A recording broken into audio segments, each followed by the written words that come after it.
नमस्कार, मैं doctor Manorama Mahanti IMD Bhubaneswar पूरा ओडिशा राज्य वेदर ब्रीफिंग करुच्ची। देखा गत 24 घंटार रेकर्ड तेज राज्य अधिकांश स्थान में हल्का मध्यम वर्षा रेकर्ड कर सहित 2टी स्थान में अति प्रबल वर्षा रेकर्ड कर 32टी स्थान में प्रबल वर्षा रेकर्ड कर सर्वाधिक वर्षा रेकर्ड कर कलाहांडी जिलार नर्ला ठारे 131 मिलीमीटर।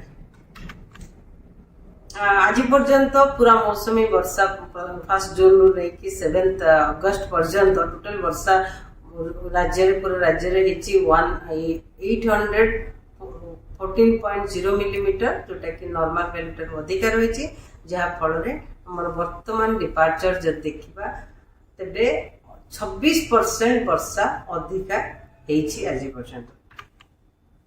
दक्षिण बंगे पश्चिम बंग और संलग्न बांग्लादेश उपरे गोटे उपरवायु घूर्णिबलय रही जोटा कि समुद्र पतन ठारू 7.6 किलोमीटर उच्चता पर्यंत विस्तारित होती दक्षिण आड़ को ढोलिक रही।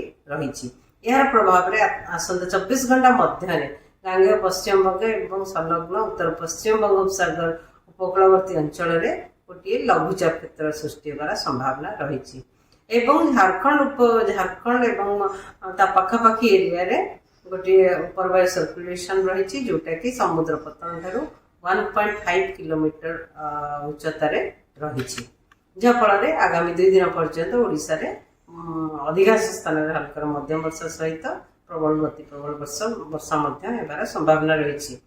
आगामी 24 घंटा राज्य में अधिकांश स्थान में हल्का मध्यम वर्षा रहित प्रबल अति प्रबल वर्षा किछि स्थान में अत्यंत प्रबल वर्षा गोटे कि 2टे स्थान में रही संभावना रही। मयूरभंज जिले में जोटा कि रेड कलर अलर्ट जारी कर सहित सुंदरगढ़ केउंझर बालेश्वर भद्रक अनुगुल ढेंकानाल कटक बलांगीर बौद्ध सोनपुर कलाहांडी कंधमाल गंजाम गजपति जिले में प्रबल अति प्रबल वर्षा किछि स्थान में होबार संभावना रही। अलग जिला गुड़िक गोटे कि 2टे स्थान में प्रबल वर्षा होबार संभावना रही।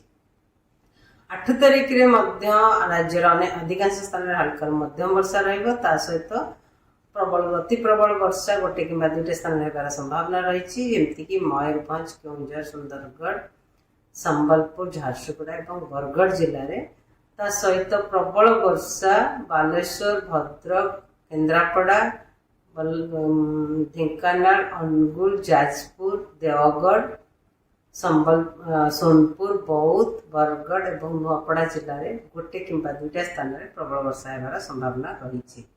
आगामी 5 दिन पर्यंत राज्य में गोटे 2टा स्थान कि जिलार गोटे 2टा स्थान में वर्षा सहित बिजुली घड़घड़ी और झटका पवन 30 ରୁ 40 किलोमीटर पर आवर रही संभावना रही। कृषक भाई मानू सूचाई दि जाउछि कि सेमाने घड़घड़ी बिजुली समय निजक सुरक्षित स्थान में रखा। 9 तारिख में राज्य अनेक स्थान में हल्का मध्यम वर्षा होबार संभावना रही। प्रबल वर्षा गोटे कि 2टा स्थान में जमीक केउंझर मयूरभंज जिले में होबार संभावना रही। 10 तारिख में प्रबल वर्षार वार्निंग जारी करा जाए नहीं किंतु वर्षा हल्का मध्यम वर्षा अनेक स्थान में रही संभावना रही सहित गोटे कि 2टा स्थान में बिजुली घड़घड़ी सहित वर्षा होबार संभावना रही जितेबाला कि झटका पवन 30 ରୁ 40 किलोमीटर पर आवर रही था। 11 तारिख में अनेक स्थान में हल्का मध्यम वर्षा सहित गोटे कि 2टा स्थान में बिजुली घड़घड़ी झटका पवन रही संभावना रही। 12 तारिख में राज्य अनेक स्थान में हल्का मध्यम वर्षा रही संभावना रही। 13 तारिख में राज्य अनेक स्थान में हल्का मध्यम वर्षा रही सहित बालेश्वर मयूरभंज केउंझर सुंदरगढ़ जिले में गोटे कि 2टा स्थान में प्रबल वर्षा होबार संभावना रही।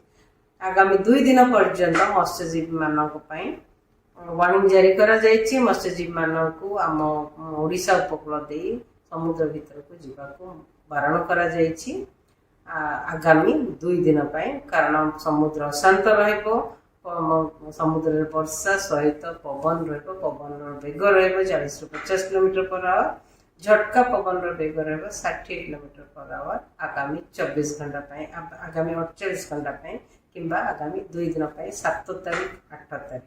धन्यवाद।